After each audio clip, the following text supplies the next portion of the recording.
Well, I would use the approach that I think I'm using now of trying to search out businesses that where I think they're selling at the lowest price relative to the discounted cash they would produce in the future.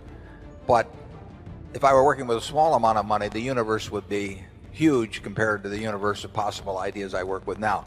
You mentioned that 56 to 69 was the best period. Actually, my best period was before that. It was from right after I met Ben Graham in early 1951.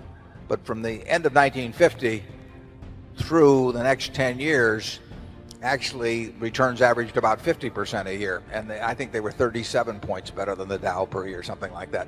But that I was working with a tiny, tiny, tiny amount of money. And so I would pour through volumes of businesses, and I would find one or two that I could put $10,000 into or $15,000 into that were just ridiculous. They were ridiculously cheap. And obviously, as the money increased, the universe of possible ideas started shrinking dramatically. The times were also better for doing it at that time. But I think if you're working with a small amount of money, with exactly the same background that Charlie and I have, and same ideas, same whatever ability we have, I think you can make very significant sums. But as soon as you start getting the money up into the millions, many millions, the curve on expectable results falls off just dramatically. But that's the nature of it. You've got to, when you get up to things you can put millions of dollars into, you've got a lot of competition looking at that, and they're not looking as I did when I started. When I started, I went through the pages of the manuals page by page. I mean, I probably went through 20,000 pages in the Moody's Industrial, Transportation, Banks, and Finance manuals. And I did it twice.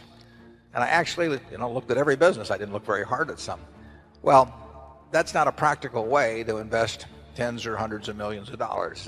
So I would say if you're working with a small sum of money and you're really interested in the business and willing to do the work, you will find something. If you were, there's no question about it in my mind. You will find some things that promise very large returns compared to what we will be able to deliver with large sums of money. Charlie?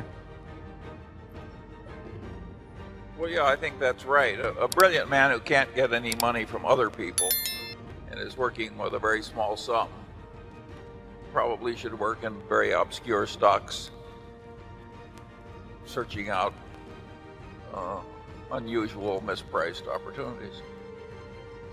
But, that's such a small world. It may be a way for one person to come up, but it's a long slog. Yeah, most smart people, unfortunately, in Wall Street figure that they can make a lot more money, a lot easier, just by one way or another,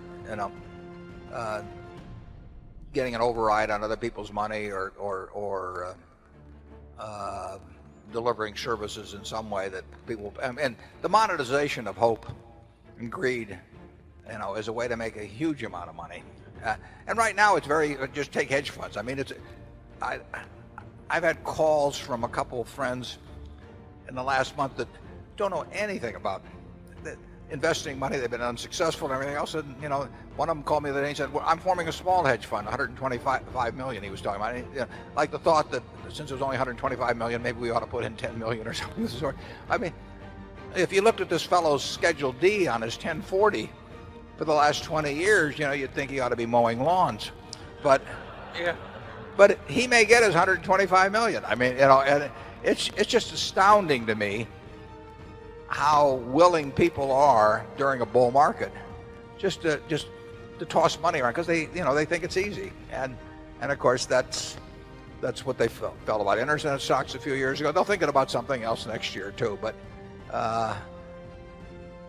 the biggest money made, in Wall Street in recent years has not been made by great performance, but it's been made by great promotion, basically. Charlie, do you have anything? Well, I would stated even more strongly. I think the current scene is obscene. I think there's too much mania. There's too much chasing after easy money. There's too much misleading sales material about investments.